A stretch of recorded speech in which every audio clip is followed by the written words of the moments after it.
挑战6000块改造400平米的大院子。这个院子已经30多年没人居住了，长满了杂草，地面好像是用砖铺过，不过也是长满了厚厚的一层苔藓。有几棵老树因为多年没人打理，应该是已经枯萎了。东边的小屋也已经塌了。看到这里的小伙伴是不是觉得这个院子太破旧了？它在30-40年以前可是非常豪华的哦。我要用6000块钱把这么大的院子改造成自己喜欢的样子，一个人真的没有办法完成吗？我要试一下才知道。今天是老房子改造的第2天，昨天把院子的杂草处理了一下。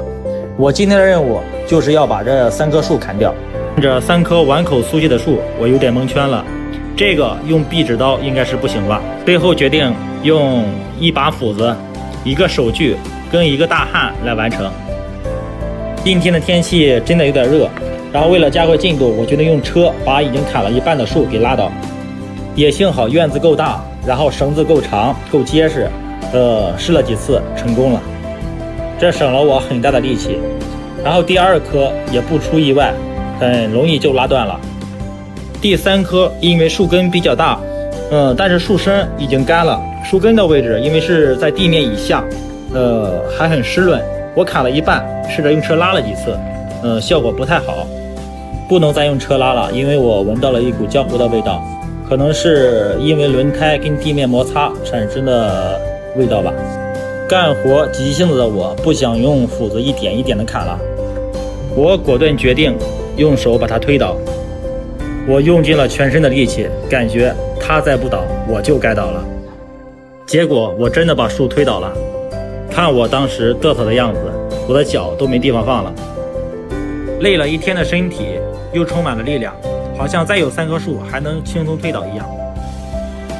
明天我会带大家看一下院子的整体轮廓，让小伙伴们给我出主意，然后集思广益总比我一个人闭门造车要强一些。今天我带大家看一下老院子的整体轮廓，还得请小伙伴们帮我设计一下装修风格。一进门就是一个大概4米长的背影墙，也是我打算先改造的地方。然后是东西厢房，东房已经塌了，我打算把它改造成一个阳光房。然后就是迎门墙的后面，迎门墙的后面地方也很大，也就是我昨天推树的地方。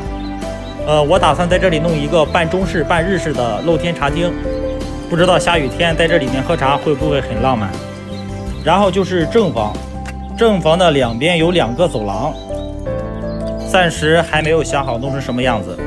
正房的房间应该算5间，里面的东西还没来得及收拾。看着这些老家具，老房子里面满满都是回忆。然后走过前后门，就是老宅子的后院，后院也非常的大。后期打算弄一个游泳池跟一些健身器材，这样夏天可以游泳，冬天的时候就可以钓鱼。就是树有一点多，不知道到时候我还能不能把它推倒。对了，后院还有4间老房子，我不知道这算不算电视里面说的2进2出，反正院子是足够大。我还是打算先改迎门墙，因为它能决定整个小院的风格走向，但是到现在还没最终决定改成什么样式的。希望小伙伴们能给我提意见，说不定我们就能玩出不一样。门墙的改造图案已经想了好几天了，也在网上查了一些资料，感觉都不太喜欢。算了，不想了，干就完了。跟着感觉走，总不会出错吧？我先把上面的顶拆掉，因为不喜欢。主体我打算保留下来，因为砌墙我还不会。从来没有接触过建筑跟装修行业的我，有这么大的勇气，也值得小伙伴们有个期待吧。说不定我就失败了呢。但是我对自己的学习能力跟动手能力还是有信心的，关键是还要设计出自己喜欢的风格，这样抢瓷砖的工作看起来很轻松，其实非常的耗费体力，尤其是手臂，没几下就酸了，还要注意飞出来的碎片伤到眼睛跟胳膊。期间还有一些小动物时不时的搞一下空袭，看起来很简单的工作搞了大半天，下午还要剪辑视频，但是为了自己定下的目标，再辛苦也要坚持到最后。眼前搞了一半的迎门墙，后期该怎么弄又是一个大难题。今天我把自己的创意大概的在墙上面画了一下，因为完全是第一次做，没有什么经验，所以要努力做到最好。画好以后自己感觉还算不错，接下来就要考虑用什么材料，因为是自己的设计，用的材料也没有前人可以借鉴。我打算用不锈钢做线条，可以突出层次感。颜色的话，暂定黑白灰3色吧。中间的圆形我打算做成立体的，已经在网上面买了材料，打算自己动手制作。然后就要上第2遍腻子了，因为昨天走的太匆忙，然后这个工具没有清理出来，所以今天要先清理工具。对了，还买了一顶户外帽，因为太晒了嘛，也可能是最近酱油吃多了，皮肤明显比前几天黑了好多。今天的任务就是上第2遍腻子，然后把边角处理一下。我每天要这样工作5个小时以上，然后最重要的是家里不能没有收入，所以我日常的工作也不能耽误。虽然有一点累，但是过得非常充实。家里的米不能断，肩上的担子不能丢，还没做完的梦不能醒。我不敢说自己多么伟大，我相信每个人过得都不比我轻松。我只想把我的故事跟我的理想讲给大家听。做一面景观墙真的要花很多吗？昨天没有更新，就是因为去买材料了。因为我用的材料都不是我们当地做迎宾墙用的常规材料，所以非常难买。即便浪费了很多时间，也没有买到做护脚用的黑色不锈钢，只能用镀金角铁加防锈加面漆勉强代替了。也幸好有从前跟爸爸修车的经历，所以这些工序都不算陌生。我估计所有的材料大概400左右，水泥、沙子，然后腻子粉用了84，2手角铁、不锈钢条用了67，木板等工具用了28，镀锌圈跟万字铁花用了96，最多的就是外墙漆130，不过肯定用不完。镀锌铁圈跟万字铁花后期还需要自己加工。经过我跟几位老大爷一上午的工作，店基本接通了，又完成了一项重要的工作。接下来有必要介绍一下我的小摄影师了。对，是我的儿子，今年12岁了。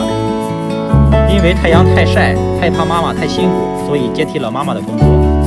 这几天的摄影也都是我儿子完成的，不过太害羞了，不敢出镜。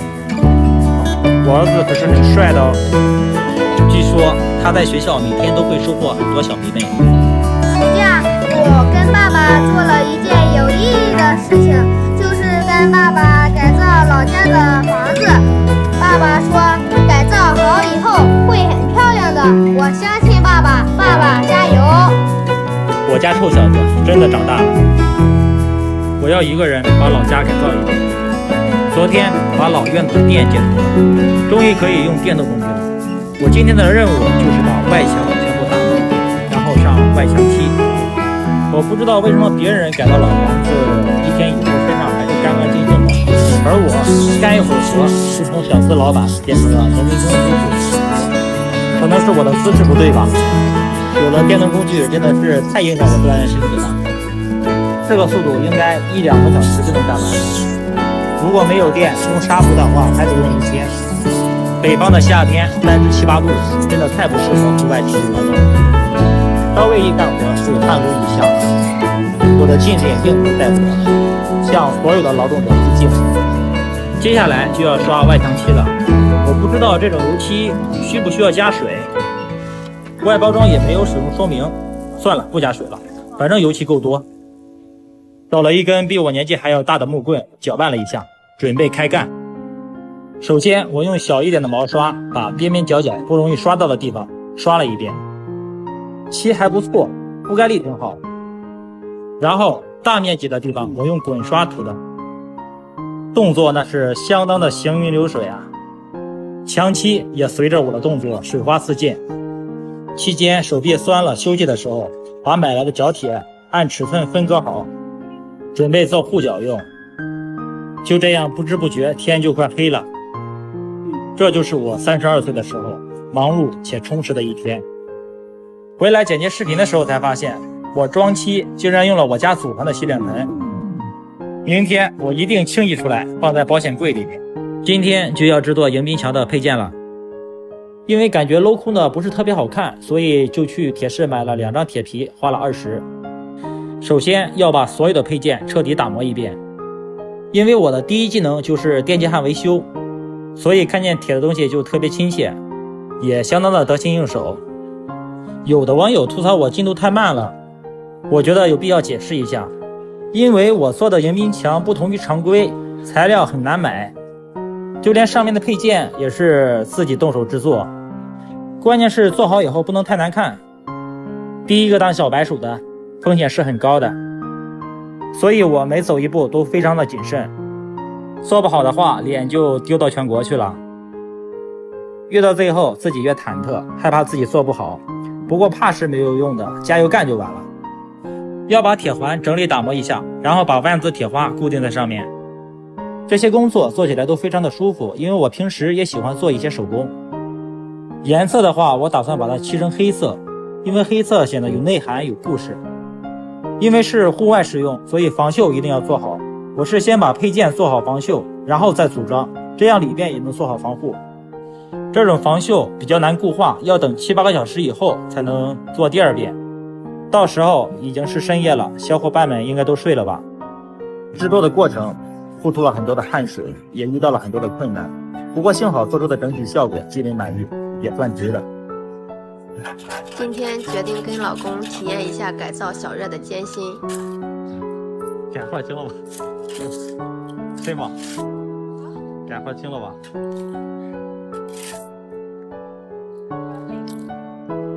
老公一本正经地给我介绍怎么布置小院儿。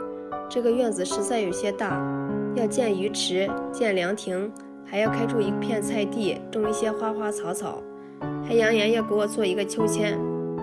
这个人可真是又不会设计，还没有图纸，全凭一颗21世纪的大脑和一双全能的双手。这是不想当将军的士兵，不是个好厨子，啥都不专业，啥活都敢干，一个人的进度肯定会慢一些。今天终于体会了一把挥汗如雨的感觉，干了一会儿，胳膊就感觉酸胀，抬不起来了。但是劳动真是精神放松的一种最好的宣泄方式，干起来什么烦恼压力都烟消云散了。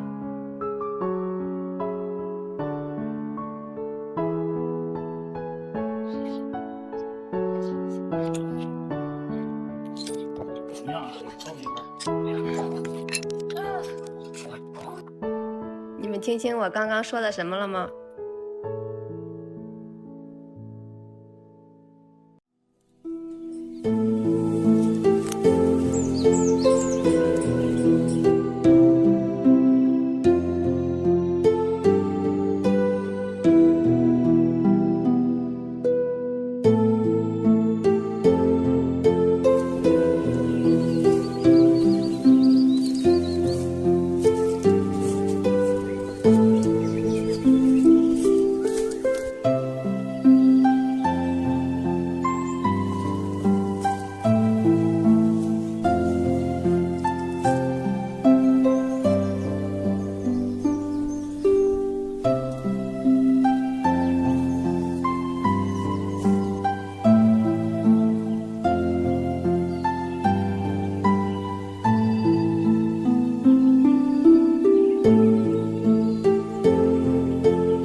迎宾墙做好以后，本来是在前面打算做一个鱼池的，但是老公说枸杞怕开车进不来，所以建了一个小小的花池，种一些花花草草，也非常漂亮。就买来了瓷砖，借来了工具，开始建花池。你看这些工具：剪刀、纸板、连写带画。最后，这个花池的形状总算是完成了。后期种上一些花，肯定会非常漂亮。建好以后就是迎宾墙后面的凉亭。老公说凉亭先做地基，这个东房已经塌了，所以把东房的砖推倒，用来做凉亭的地基。今天2个小家伙来帮忙了，看干得多带劲儿！干活带劲儿归带劲儿，但是帮爸爸干活都是有酬劳的，不然这么热的天，你认为他会这么卖力的干活？咱也不知道弄什么样的凉亭，问了也不说，说了我也不懂。他说这不是我该操心的，让我等着看效果就行了，到时候肯定满意。这么热的天在太阳下工作，确实特别辛苦。这或许就是一个男人的担当跟责任。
自己真的设计不出好看的凉亭吗？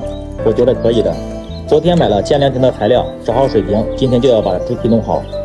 主要材料我用的钢结构，因为钢结构比木头的韧性要好很多，价格比不锈钢也要便宜很多。只是一定要做好防锈，不然下雨以后长锈会特别难看。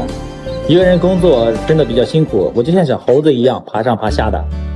不过工作进度还算比较顺利，不出意外的话，今天就可以把主体弄好。凉亭的正面我打算弄一对新中式的半墙网格，不知道做好以后效果怎么样。整个凉亭长3.6米，然后宽度的话是2.5米，面积大概是9平左右。凉亭的两边我打算各做一个长凳，这样人多的时候就可以坐在上面聊天说话，一个人的时候也可以坐在上面吃瓜子玩玩手机。凉亭的里面还是要做造型的，这个圆也是我自己弯的，因为时间来不及嘛，所以只能自己做的不是特别圆，不过也只能这样了。有喜欢这种风格的凉亭的小伙伴们可以考虑在网上买一个圆，自己做的话做不太圆不好看。喷漆和防锈就是整个环节最重要的一步了，因为做不好的话它会长锈，它是铁的嘛，并不是不锈钢，长锈的话就会特别难看，所以我自己做了2遍防锈。今天早上5点钟我就起来回老家了，我打算打一口井。我爷爷跟打井的师傅比我造的还要早，说早上干活比较凉快。在第一个地方打井的时候打了一半，有一点漏水，无奈只能换一个地方接着打。打井的师傅今年已经70岁了，身体还非常的健康，也非常的健谈，跟我说了很多关于打井的故事。我问打井的师傅说，在地下有没有打到过宝贝什么的？老师傅一本正经的说没有，说即使打到宝贝也被水冲走了。我还以为打井要用一整天呢，没想到老师傅干活非常的麻利，一上午就弄好了。下午的时候我要把凉亭的井弄好，因为是黑色的，我觉得黑色的不好看，所以我自己又把它弄成了白色的。我觉得白色的顶看起来更干净一点，也更明亮一些。油漆我用的上次做迎宾墙剩下的油漆还有很多，刷了2遍，这种漆覆盖力挺好，2遍就完全覆盖住了。刷完了油漆，然后晾干以后就要把这个板子弄到房顶上面去了。这些板子长2.4米，宽1.2米，重量大概7、80斤。这个时候我一个人把它弄就显得非常吃力。最后一张板子因为尺寸不太合适，所以需要我自己切割一下。我觉得没有什么东西是一台角磨机解决不了的。然后用亚米丝把这张板子固定在凉亭的上面。最后看一下凉亭的整体造型吧。还没有铺地板，铺完地板以后效果应该就能出来了。明天我就回家铺地板，然后我选用那种防腐木的地板。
拜。